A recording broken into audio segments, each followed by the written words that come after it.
Marie-Luce nous le disait à l'instant, c'est un des producteurs invités de cette rencontre et pas n'importe lequel. C'est quelqu'un qui défraie la chronique très positivement avec son caviar. Pendant qu'il nous rejoint, Vincent, moi j'ai une question. Vous en avez parlé très rapidement et j'aimerais qu'on le développe. Tout le monde se gargarise en ce moment, les consommateurs surtout, et les amateurs de cuisine en disant « je suis circuit court, j'achète près de chez moi ». Vous n'avez pas attendu ce phénomène de mode. En quoi c'est important pour un chef, qui plus est pour un MOF, un meilleur ouvrier de France, qui plus est au logis de Trémola, d'être aussi, j'ai envie de dire, l'ambassadeur de ses producteurs? Pourquoi vous les mettez en avant? Parce que c'est la base de ma cuisine et c'est la base il ne peut pas y avoir de bonne cuisine sans bons produits, quoi. C'est la source. Donc automatiquement, à rencontrer les producteurs, à comprendre leur travail, à voir et puis à faire les différences petit à petit avec certains, eh ben on apprend des choses et on a envie de les mettre en valeur. Nous, notre rôle, en fin de compte, c'est de donner du plaisir. Et c'est vrai que quand on est en totale amitié avec un producteur qui nous amène un beau produit, qu'on sait qu'il en a bavé pour le faire, eh ben on le fait, on le mène. Et notre travail, c'est ça, c'est présenter ce produit et dire voilà, tenez, c'est un cadeau. En fin de compte, je pense moi j'aime faire plaisir et je pense que tous les cuisiniers, c'est un peu ce modèle-là. C'est-à-dire que quand on amène un plat sur la table et même quand on est en famille à la maison, c'est le paradis, quoi. Vous dites voilà, regardez ce que j'ai fait. Et c'est pas de la prétention, mais c'est vraiment donner du bonheur aux gens avec ce qu'on amène sur la table. Et c'est ça le but du jeu. Et ce bonheur, on le transmet comment? Surtout, on le sélectionne comment pour savoir où on va aller chercher ce petit brin de bonheur qu'on va donner après à celui qui aura le bonheur de venir s'asseoir à votre table? Est-ce que c'est des producteurs qui viennent vous voir ou est-ce que vous avez une démarche, vous, de chef nomade et vous allez de producteur en producteur? Comment vous fonctionnez? Je pense que c'est un peu tout. C'est des rencontres, des copains des fois qui nous disent tiens, je travaille avec lui, essaye de voir. Et puis voilà, comme aujourd'hui, peut-être une rencontre qui va déboucher sur quelque chose derrière. C'est ça, quoi. C'est pas forcément d'aller gratter et de se dire tiens, je vais absolument trouver ça. Je pense que le hasard. Actuellement, justement, il y a beaucoup de changements sur les marchés du Périgord, dans le maraîchage. Il y a des choses qui se font, qui sont passionnantes et sur lesquelles vous êtes attentifs. En fin de compte, depuis qu'il y a eu cette sale période, c'est vrai que les gens sont retournés au marché et les petits producteurs qui vendaient peut-être pas tout à fait leur production, ben maintenant ont vraiment vendu. Et les gens sont retournés sur ces marchés à aller chercher des produits de qualité, de se dire tiens, c'est fait comme ça, c'est différent, ça n'a pas tout à fait le même goût que ce qu'on fait d'habitude. Et c'est vrai que je trouve que ça, il y a plein, et il y a une jeune génération surtout qui s'est mis dedans. Alors justement, jeune génération ou moins jeune, on a aujourd'hui une belle représentation des producteurs. Marie-Luce, j'aimerais bien, il nous a fait saliver, le chef, il a parlé de bonheur, je sais qu'avec vous on va en avoir d'autres.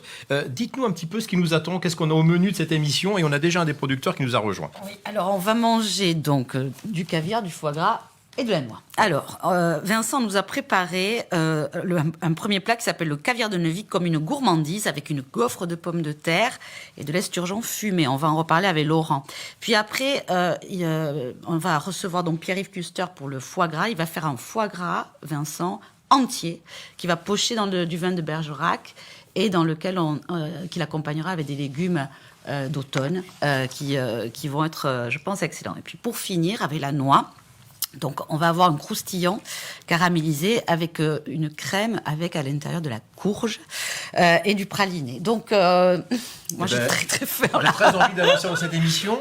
Et on va découvrir tout de suite, avant de l'accueillir, Laurent de Verlange sur ce plateau. Bonjour Laurent, on va tout de suite découvrir un film qui présente votre entreprise. Au moins, on saura de quoi on parle avec nos amis téléspectateurs. À tout de suite.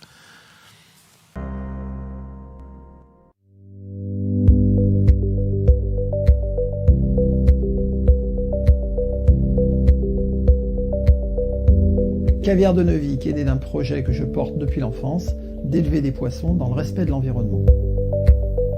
Nous élevons les esturgeons sur notre domaine à Neuvic, bordé par la rivière Lille, au cœur du Périgord. Nous travaillons en circuit ouvert, c'est-à-dire que l'eau des bassins dans lequel évoluent nos poissons est renouvelée plusieurs fois par jour pour garantir une qualité toujours optimale. Les esturgeons vivent généralement à des profondeurs importantes, entre 5 et 10 mètres. C'est pourquoi ici on a couvert nos bassins par des hangars avec des photovoltaïques qui permettent de produire de l'énergie et de réduire le stress lumineux des poissons. L'alimentation des poissons est un élément clé qui déterminera la qualité de nos caviars. Chez Caviar de Neuvic, c'est un aliment français, bio, composé uniquement de farine végétale garantie sans OGM et de farine de poisson issue de la pêche durable. À l'âge de 2 ans, chaque esturgeon est échographié pour déterminer son sexe. Les mâles produiront de la chair utilisée pour la restauration ou pour la fabrication de nos rillettes. Les femelles seront remises en bassin en attendant qu'elles commencent à produire des œufs à partir de l'âge de 6 ans. À ce stade, les poissons sont suivis régulièrement pour voir l'évolution de leurs œufs, d'abord par échographie, puis grâce à une biopsie si nécessaire.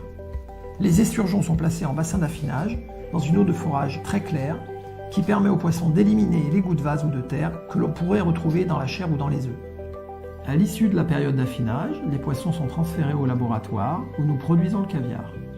L'élaboration du caviar est un process très simple d'une dizaine d'étapes, entièrement réalisé à la main.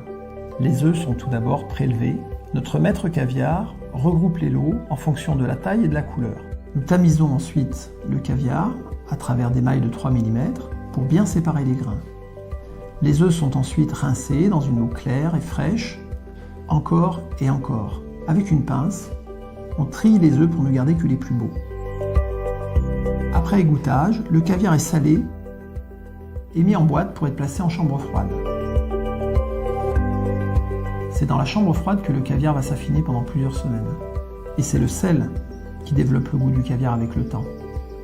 En fonction de la demande de nos clients, nous allons ensuite reconditionner le caviar dans des plus petites boîtes pour les expédier dans nos boutiques ou directement chez nos clients ou chez les revendeurs de nos clients. La recherche et l'innovation sont au cœur de nos préoccupations. Elles doivent être au service de la qualité des produits, au service des poissons et au service de la nature. En tant que producteurs, nous sommes fiers de maîtriser l'intégralité de la chaîne de production depuis l'élevage des esturgeons, la mise en boîte du caviar, l'expédition et la vente à nos clients. Les arômes qui se développent quand on déguste un caviar, sa couleur, avec toutes les nuances de gris, sa texture. Déguster un caviar, c'est un peu comme déguster un grand vin. Le caviar, c'est un produit d'exception que l'on garde pour des moments d'exception. Et ça va marquer les grandes étapes d'une vie, les moments de joie, les moments de partage, les moments d'amitié. Patience, savoir-faire, exigence, notre passion du métier au quotidien se découvre avec nos caviars. Caviar de Neuvic, c'est une marque de producteurs qui souhaite remettre le caviar sur la table des hédonistes d'aujourd'hui et de demain.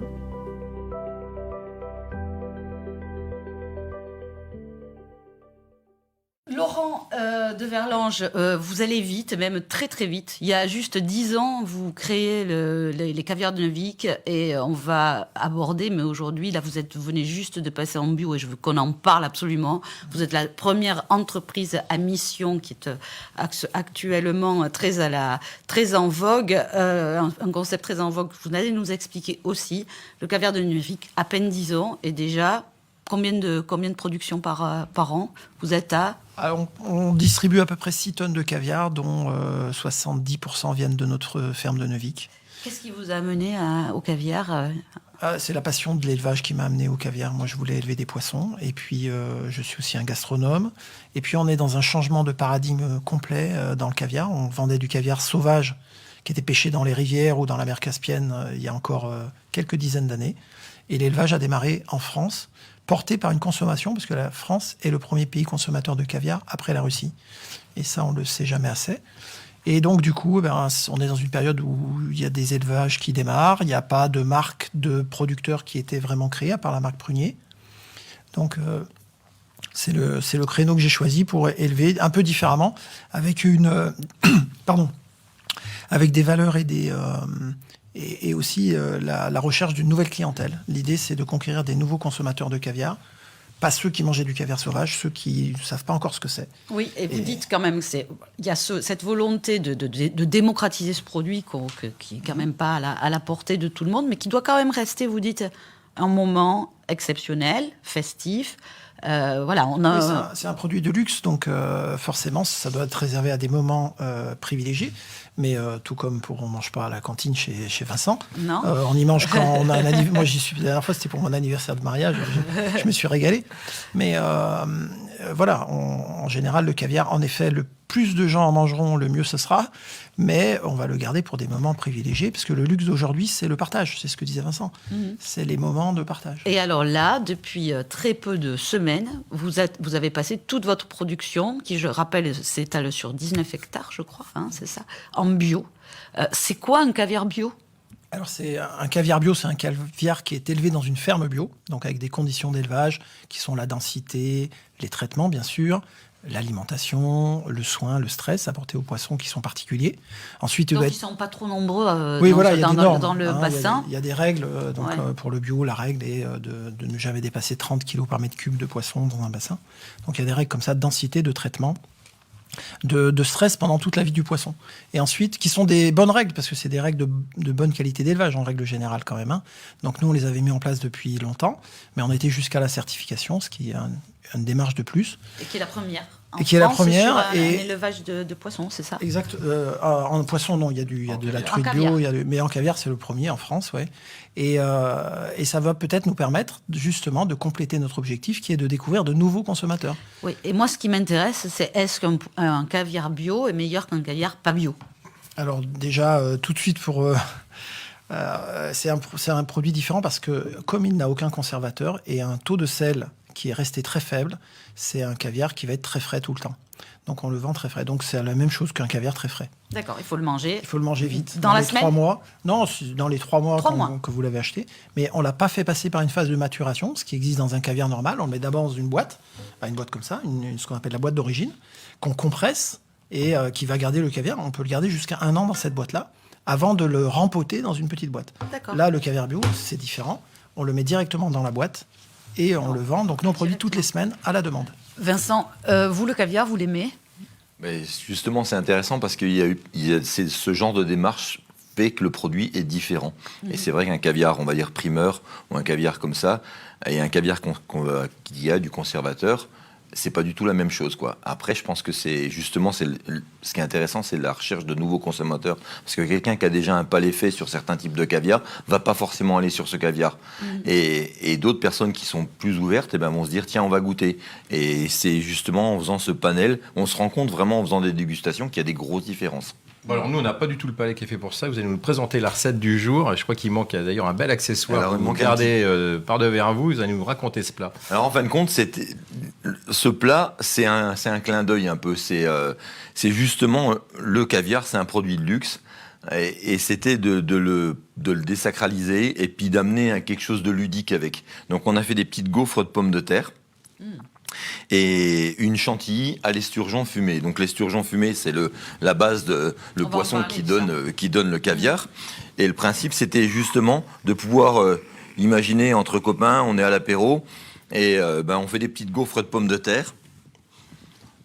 Et on va les manger, on va les manger avec le caviar tranquillement. Donc les gaufres bien croustillantes qui sortent de l'appareil. On prend une cuillère de chantilly à esturgeon fumé et on met une belle petite cuillère de caviar et on déguste tout ça Vous ensemble. me faites une démonstration avec la cuillère que vous avez gardée juste pour ça? Ah, et là, toujours, voilà. Un cuisinier sans cuillère. Alors là, vous voyez, un petit peu de chantilly. Oups là, bien joué le chef. On va recommencer, non? Voilà. Ouais. Voilà, ça. Et alors, on va reprendre le caviar. Ça tombe bien, j'ai faim. Et là.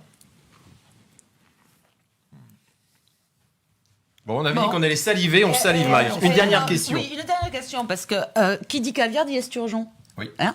Ça Et va l'esturgeon, c'est un poisson dont vous en faites beaucoup, mais il faut aussi lui trouver une fin en soi. Et là, vous êtes doté d'un fumoir, et puis surtout, vous avez une démarche pour faire connaître l'esturgeon ou dans les cantines de Dordogne. Et alors là, c'est ça. On a envie de retourner à l'école dans les cantines de Dordogne. C'est là que je dis que c'est génial, parce qu'on est vraiment justement dans le circuit court. Et comment on fait pour effectivement acclimater aussi la population à des produits de qualité, de bons produits et des produits nouveaux. Il faut rappeler qu'on est avant tout producteur d'esturgeon. Avant d'être producteur de caviar, on produit beaucoup plus d'esturgeon que de caviar. Et que c'est un produit qui n'est pas encore assez connu dans notre belle région. Et le fait d'être bio, le fait aussi que ce soit un poisson sans arête, puisque c'est un poisson naturellement sans arête, il est cartilagineux, devrait lui offrir une place dans la restauration collective. Et on espère que la labellisation bio, peut-être que sur le caviar, ça convaincra quelques nouveaux clients, mais sur le poisson, ça aidera vraiment à lui faire sa notoriété auprès non seulement des élèves, mais aussi de la restauration. On en travaille déjà avec Vincent et d'autres chefs déjà travaillent l'esturgeon, mais c'est pas assez connu. On espère que ça sera plus connu. Et donc, il faut vraiment qu'en Dordogne, les collectivités prennent conscience qu'à côté de chez eux, il y a un produit extra. est passé.